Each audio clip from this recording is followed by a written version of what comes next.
sisters that came way back in 1946 came well prepared and educated to assume the responsibility that they had in operating and opening St. Benedict's Hospital.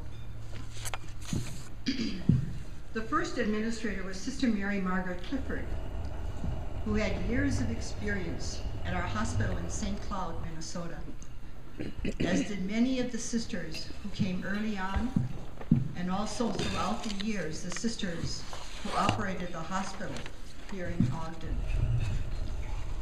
Administration, nursing, laboratory technologists, radiological technicians, pharmacists, dietitians, and radiation therapy, having a sister with a doctorate in physics. And a nursing unit, there was a sister in charge of every nursing unit in every department in the hospital in those early years. So there were a lot of sisters there. When the sisters first came, there was not a convent for them to live in. And so the sisters were living in areas in the hospital as well as the School of Nursing. It was in 1965 that a convent was completed, and the sisters moved into the building, which would house 35 people. When I came to, excuse me, something's sticking in my throat, must have been that chicken. When I came to Ogden in 1964, subtract what it is, I've been here a while, there were 30 sisters here at St. Benedict's Hospital, 30.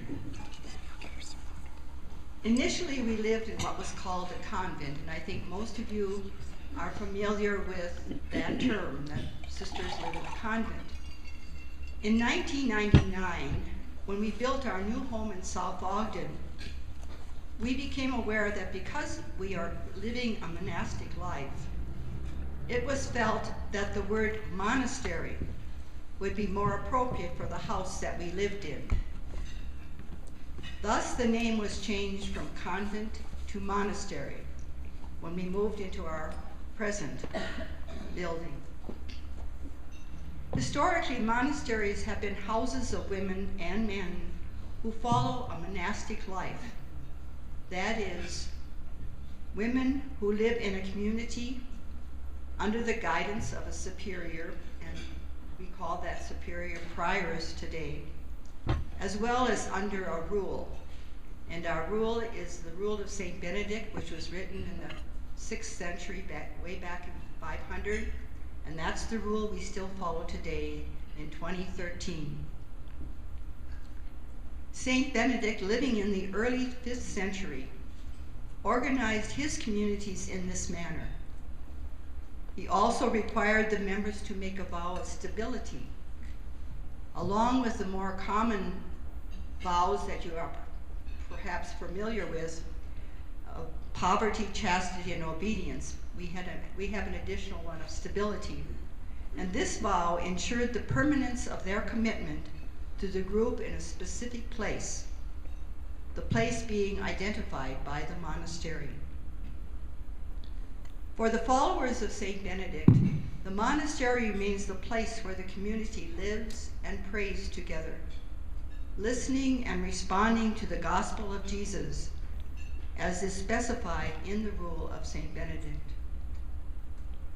Along with living and praying together in the monastery, Benedictines recognize the need for service to God and the service to God's people, although the primary purpose of the life of a monastic is the service of God. Some orders and congregations of sisters have been founded to do a specific need of God's people, whereas Benedictines work at whatever need the people in the area have.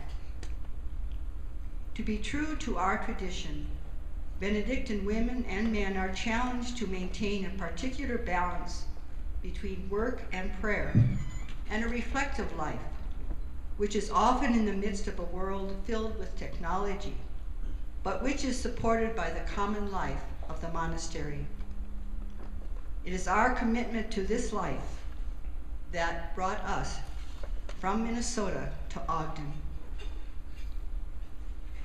For those of you who have visited the monastery out in South Ogden, you might have noticed 12 pillars that lead up to the front door, 6 on either side.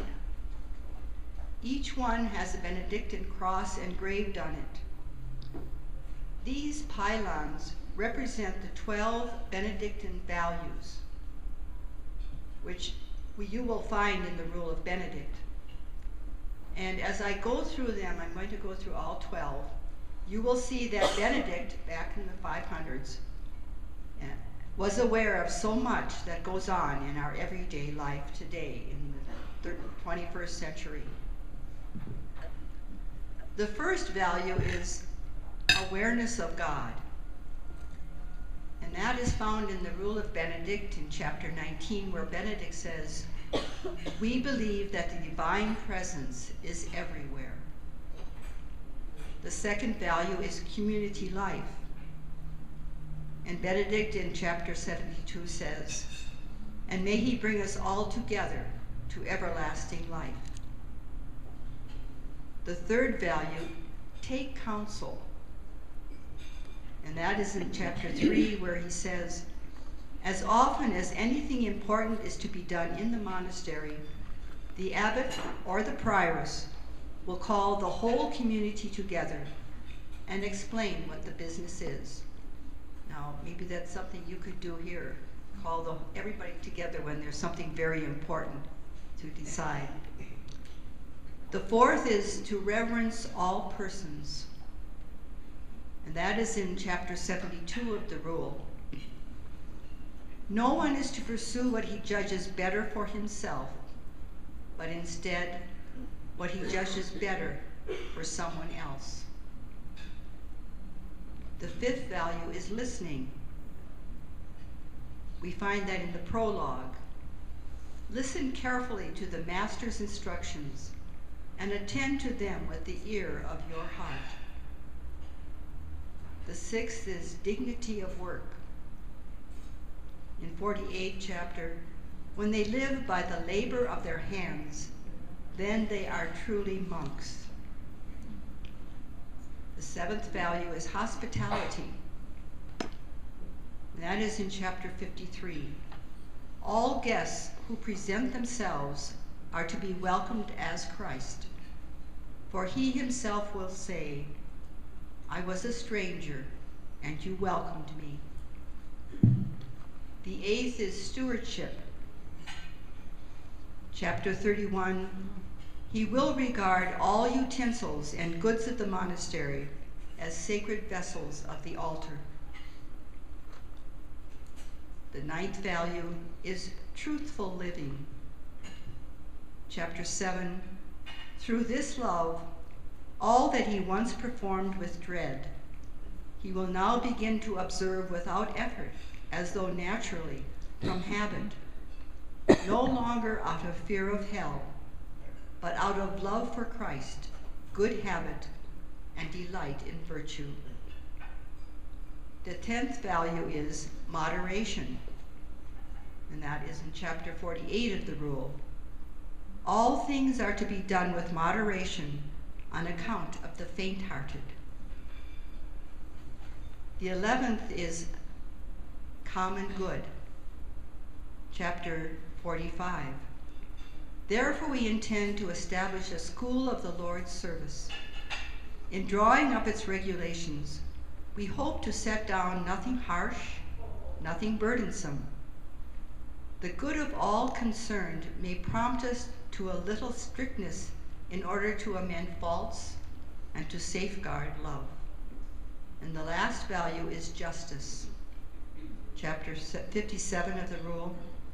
"The evil of avarice must have no part in establishing prices, which should always be a little lower than people outside the monastery." So from those you might be able to see that a man way back in the 6th century could understand pretty much what we go through today. And we can adapt many of these values, I hope, in your lives. Sister Mary will come now and follow me with her. Stephanie. Oh, Stephanie.